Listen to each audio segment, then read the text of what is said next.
Yep.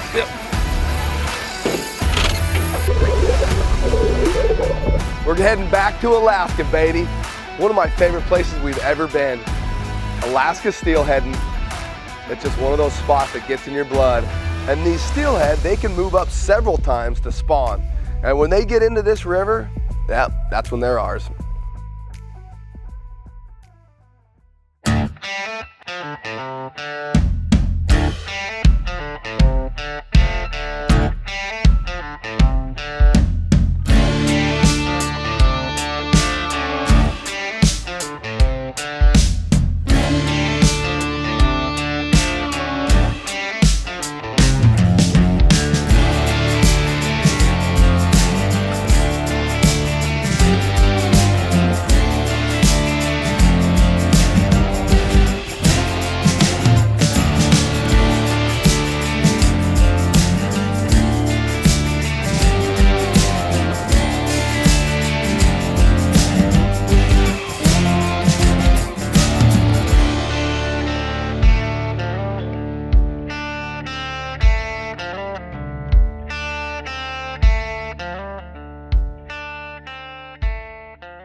I got a buddy of mine waiting for us at the airport.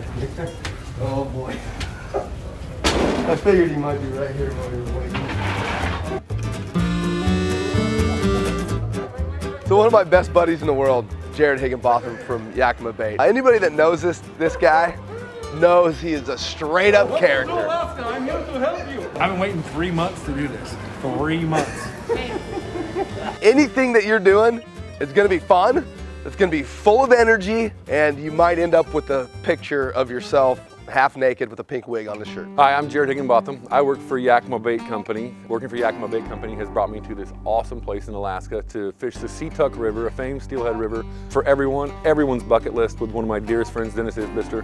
Wild Fish, Wild Places, and I have made a bunch of new friends while I'm here, and I'm excited about the next adventure. Does this look like him? Not with the mask on. No, look at the Maybe back. when you leave if you have fish. This is him. Yeah? This is Is Boom. this her? check. The last time I was here was May, and we're here in April. The amount of snow on the bank and the environment in general is completely different. Only being a few weeks different, I mean, you can't even get out on the bank really because the snow is 6 feet above your head. We've had no water for a while, plenty of fish coming in, and then yesterday we got about 3 inches of rain. River shot up to about 400. It crested down and now it's holding because the snow melted. So good water temps, good water levels, water color's good. So it's make it worth it.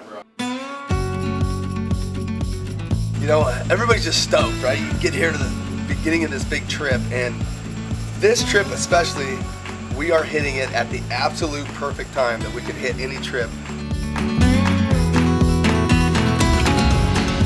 We get here, you know, we're cruising through the woods, I'm checking everything out, taking the scenery, and we come up this little bitty driveway, and we come around the corner, and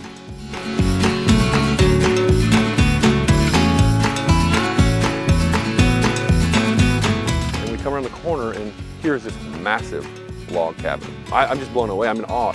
Wow, this is nuts, like mind blown. I'm not kidding, like this is probably the nicest place I've ever been. Going in here, just kind of meeting and greeting everybody.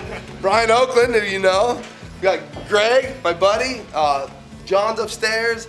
Kind of just starting to start seeing familiar faces this whole episode because we're all here together and we're all fishing the same waters, sharing stories. You know, we're just gonna be doing the deal on the Seatucks. We were here roughly 3 weeks later, the last time we were here.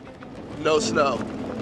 Now you can see lots of snow. It's gonna be a completely different river. The fishery is gonna be different.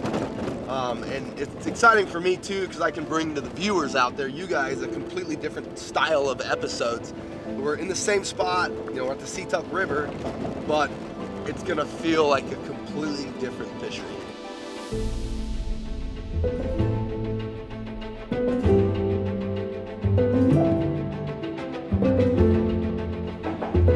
you know, studying the Seatuck River and talking to a lot of my friends, you know, what we were looking for, we had low water flow, 65 CFS. Well, we had one of two things happen that were really great for us, and that's the water went up to like 350 CFS, which means that it's going to lift the river so the steelhead can move in.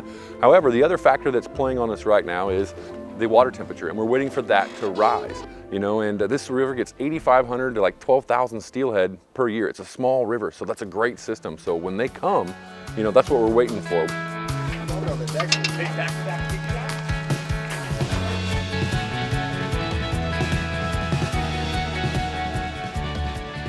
First spot, Jarod liked it. Like the fishiest spot he's seen. He's like, you know what? Let's give it some long drifts. And the reason he liked it was because of the long drift. He could fish a whole bunch of this undisturbed, nice and quiet. Get us here. Yep.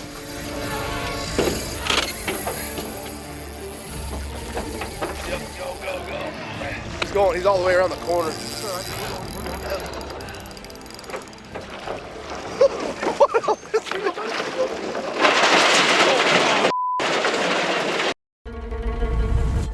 Yep. Go.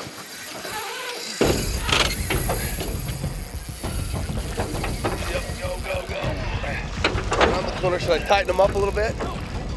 All these little narrow corners and sticks and gravel bars, this thing's gone. So he jams the rod in my hands, goes, hang on, because this is team fishing, right? We just want to get this thing to the net.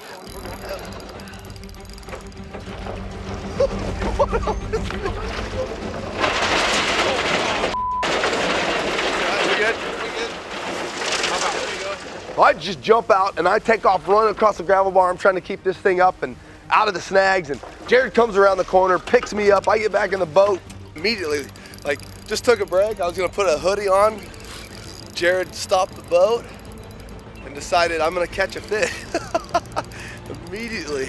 I'm gonna go net this fish, and you know, the way the river was and the way the log jams were and stuff, I was kind of directing the line for Dennis because he couldn't get the rod out far enough to direct the fish's head where I needed to net it. So I've got this thing that looks like my cereal spoon, and I go out there and I'm gonna net this thing, right? And I cannot get it in the net because it just doesn't work. It didn't work for me, right? So of course, you know, being Sasquatch, I just pitched the net up there and snatched the fish by the tail. Yeah! Kind of an awkward day to land a fish, but Oh no, that was just a bead, huh? We fished for like 30 minutes. I'm like, yep, one fish, 3 casts. By the time I'm done today, if I do that math right, I should be about 100 fish for every 300 casts I take. That was your first steelhead on the sea top. And we keep pounding the waters and pounding the waters. And one thing that's interesting about this trip versus the trip we took last time is that we could see a lot of fish last time. We could see pods of fish. We'd be fishing this side and there'd be a bunch over here and vice versa. And this trip, we're just not seeing fish.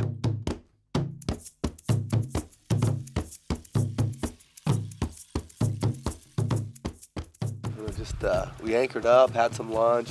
See, the sun's directly overhead. Everything went away, basically. Steelheader's worst nightmare. Basically just kind of letting the clock run out a little bit so we can finish this last 5 or 6 miles knowing we're at the prime time for catching these fish.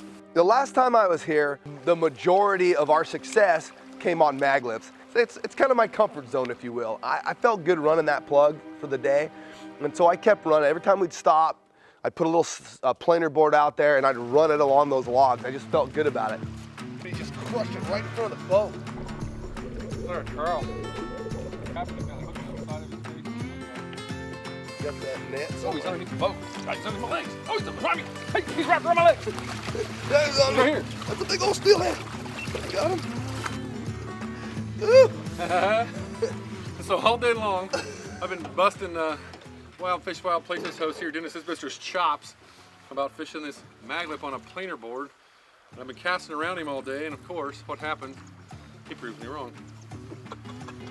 Absolutely proves me wrong. That was a bright fish.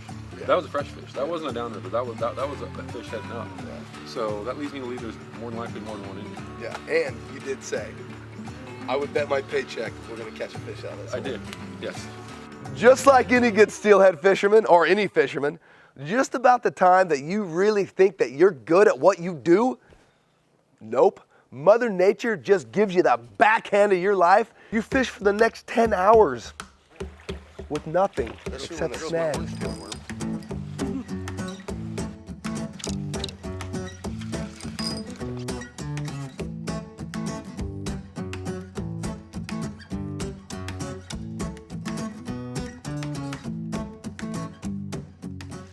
Finishing up late. I think it's probably like 8:30. Today, we got our butts kicked. I mean, no joke. I mean, we struggled, but it wasn't just us. All of us struggled.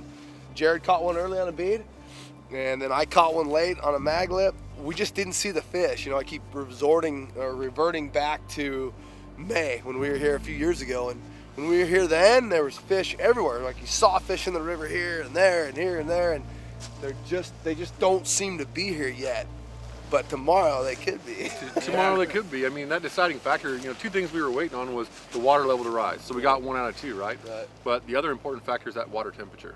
And so, you know, those fish are staged literally probably a mile, mile and a half out there waiting for the same thing we are, for that water temperature to go up, for them to cruise upriver. It's just like, it triggers their sense, right? You know, they just know. Just like, you know, an elk when it migrates or a deer when it migrates, right? All of a sudden it's like, they know.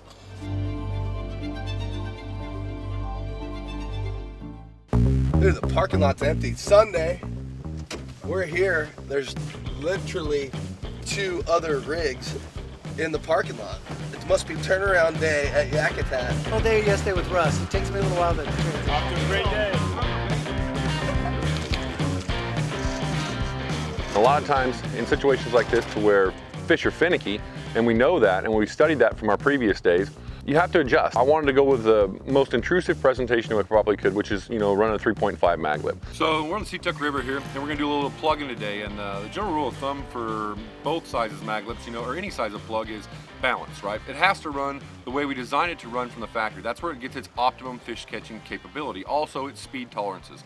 So today we switched out the standard trebles on the mag lip 3.5 with, keep these in my pocket right here. On the 3.5, you're gonna wanna use a 2-aught Gamakatsu Big River hook. This will keep that lure in balance, it'll keep its speed tolerance. If I went with a lighter hook, it would lose speed tolerance because it's not able to balance itself, all right?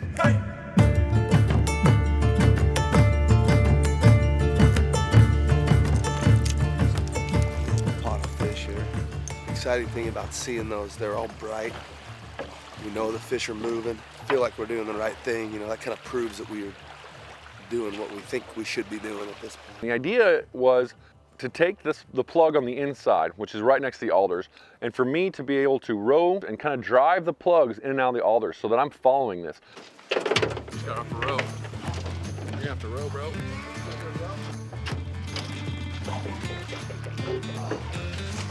Yes, you gotta love the chaos. It's absolute insanity. No way. You gotta love that, man. That's plug fishing though. Plug fish. Chaos, no rod holders. Just An anchor? Yeah. Chaos, no rod holders. Just all of a sudden, pure craziness. That's awesome. Like I said yesterday, we stuck with our plan day 1, paid off. Stuck with our plan yesterday, did not pay off. So far, we've stuck with our plan long enough today for it to pay off. Had a good takedown in the last hole, spooked a big bunch of fish. And you know, we come out in this hole, we change plugs, this is a new plug, changes the size we got bit on, and here's your result right there. Yes! Beautiful.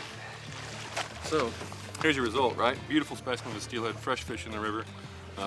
Couldn't ask for a better start to our day in the sunshine.